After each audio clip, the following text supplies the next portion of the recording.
Hey everybody, what's going on? This is Frankie B, and it looks like I'm right back into the art drawer or the art flow. I like the art drawer. You guys let me know in the comments. Art drawer, art flow. I think art flow is sort of catching on, but art drawer is pretty good too. But with that said, this is going to be what I call a preemptive strike because this video will most likely be airing like in 2022. And the reason why is because I am right back in the mix working on some more Ultraman cards for the Ultraman card set. This is for the Series 2 card set done by RRPARKS Cards. They have been able to secure the IP, the licensing of the IP of the Ultraman, and this is going to be the second card set that they're doing. So it is most likely, well, it's going to be airing, which will be by this time 2022. So I should just say this year when this airs. Oh, it's so confusing because I'm actually doing this, working on these is September 20th, 2021. And again, the reason why it's preemptive is because I have a lot of stuff that is going to be piling up on my art table.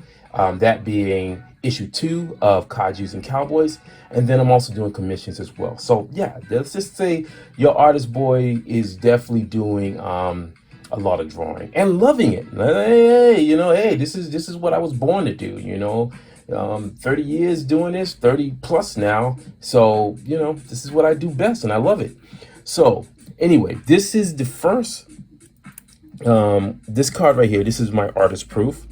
And an artist proof means that it's a card that artists can keep for themselves if they want to decide to end up selling it. If a collector wants it really bad, then they'll, dig deep and then they'll purchase it from the artist because these are very collectible. So this is my artist proof, and this was from the first Ultraman set, which was very successful. It was a very successful crowdfunding campaign. A lot of tremendous artists on it. As you can see, I worked on that in 2020, and I'm just going real quick, 2020, but the actual campaign came out in 2021. So there you go.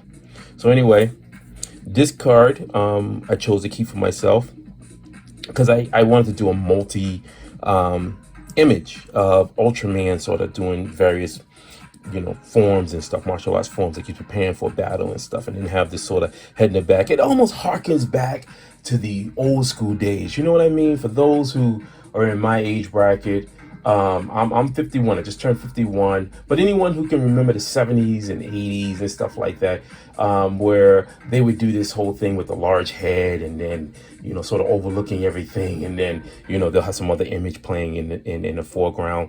That's just something that I love. And so, hey, I went with it. So with that said, bingo bango, this is the new card. Now, move this in so I can be able to crop it. This is the new card. Now, this is Ultra 7, and please forgive me. I'm gonna admit this right now. I am not a connoisseur of Ultraman mythology. I love kaijus, and I try to explain to people my knowledge is so. There's clearly other people who are much more knowledgeable than I am. When I look at kaijus, I think for me, it's more of an emotional kind of thing with kaijus. That is that when I was younger, when I was in my teens and stuff like that, and when I was introduced to kaijus and giant robots and all that kind of stuff, there was this emotional feel. I really didn't know names. It depended on what kaiju I was writing. Like Godzilla was constantly being said, so I can remember that name. Gamera was really well known. I knew Ultraman. I saw a few of the shows, but it was never something where I know all the names of the characters. It's like Sentai shows. I don't know all the names of all this stuff, but visually, I see it, I remember it, and I go, oh yeah. And then it brings up this emotional feel for me. I don't know if there's, sometimes, I always wonder if there's other people that are similar as I am, where we're not as knowledgeable about a lot of stuff, but a lot of stuff is really like an emotional feeling. Like you sit down and you go, oh man, like I don't know everything about the Marvel Universe characters. I don't know everything about the DC Universe characters. I don't know a lot about all that different stuff, but does that make me any less of a fan of it? I don't think so. I still collect certain things and whatever. Now there are certain things that I do know, just because I've read about it and whatever, but overall, I still don't, I still feel that I'm still a fan of this material. And whatever feelings that I have toward Ultraman, there are these emotional feels that I have when I was a child. Those are what I tap in. So as I'm working on kaijus and cowboys, I'm tapping in to that emotional feeling that I had when I first read the Shogun Warriors, when I first read Godzilla by Marvel Comics, the Marvel Comics Godzilla run, when I first saw Mighty Warbots, or when I saw Bionic 6, or when I saw the Dimagian, I mean, and go on and so on and so forth. You know what I mean? So there's all an emotional kind of feel. So that emotion is then transmitted through into me, into my hands, and then out into the artwork and into the paper and stuff, so forth. So anyway, what I wanted to do was do a continuation. As you can see, the back cover is a lot different. I'm gonna try to keep these really close. It's a lot different than this one. As you can see, it's 2021 AP Card 1.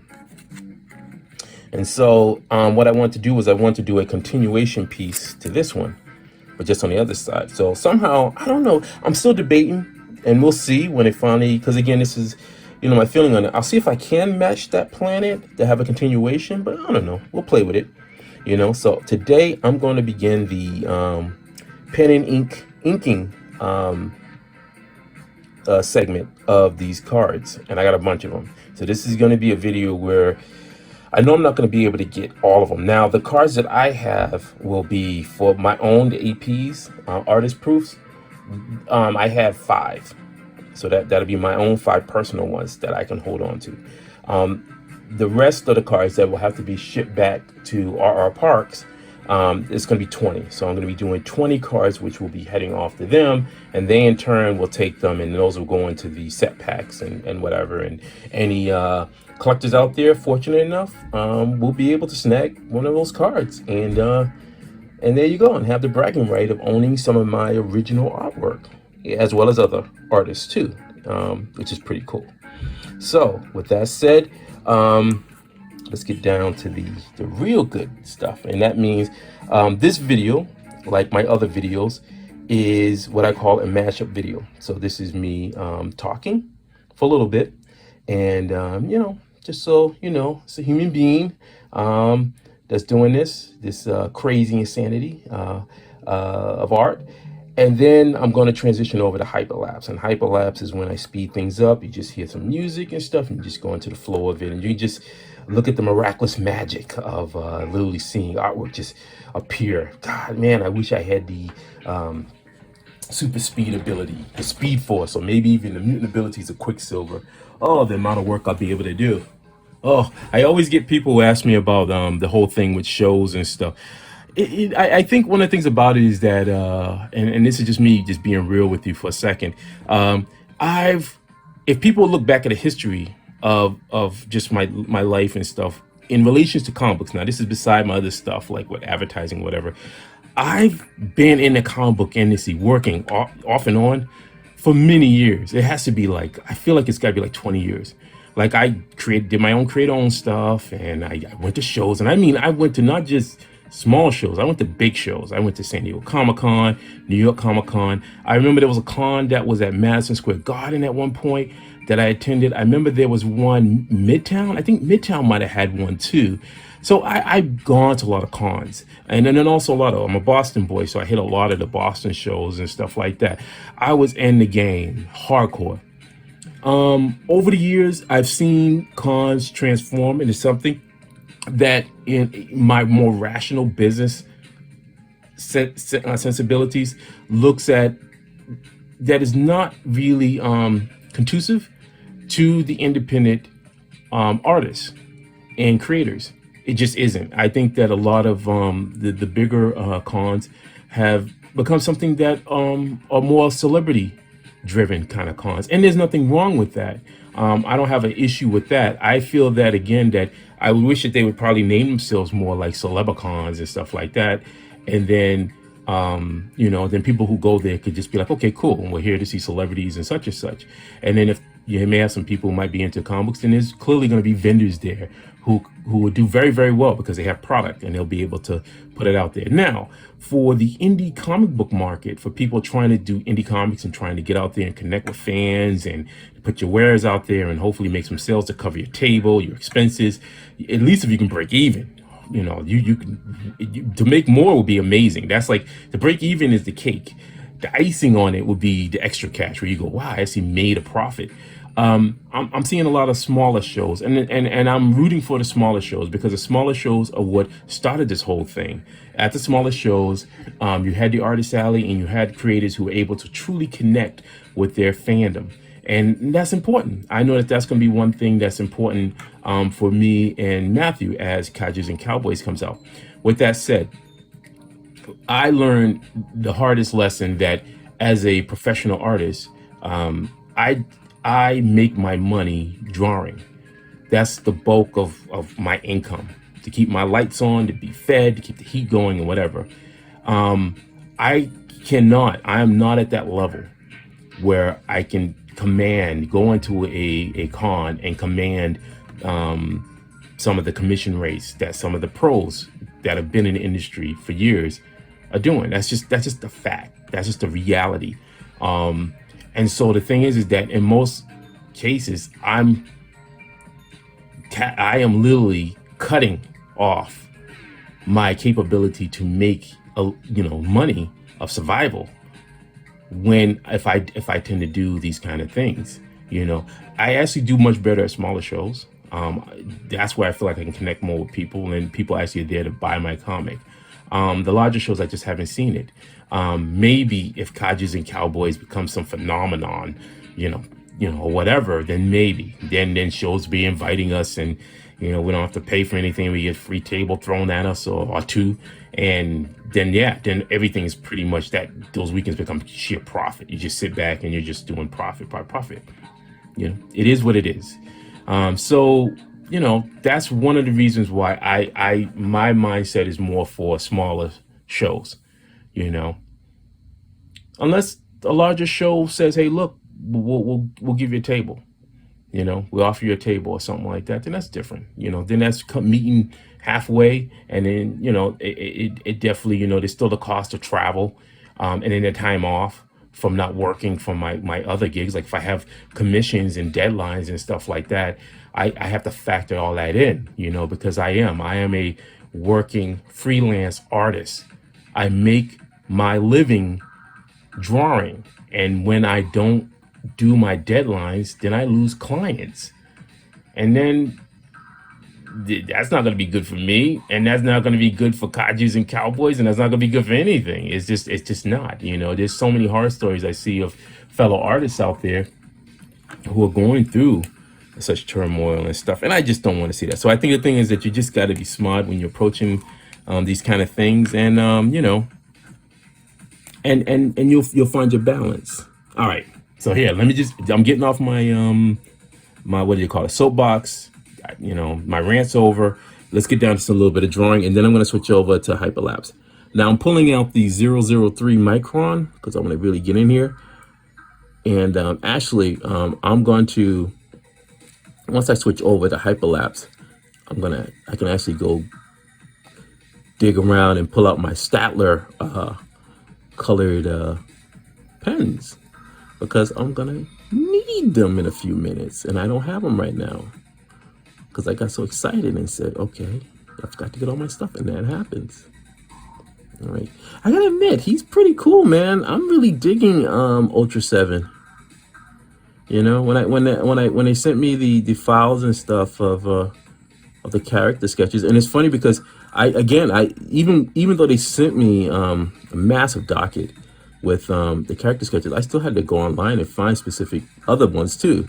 It's never enough with me, I need more. Like I need to see more angles of the character and stuff like that. It's so important, I'm such a sticker. That would probably be my main thing, especially when it comes to drawing other people's characters and stuff. I really want to make sure that I have everything I need to make it happen. These pens are really good too for if you're interested in doing sketch cards and stuff like that. It's funny because a lot of my old school sketch cards, I would just stick with just one pen. That'd be the 01 to my detriment.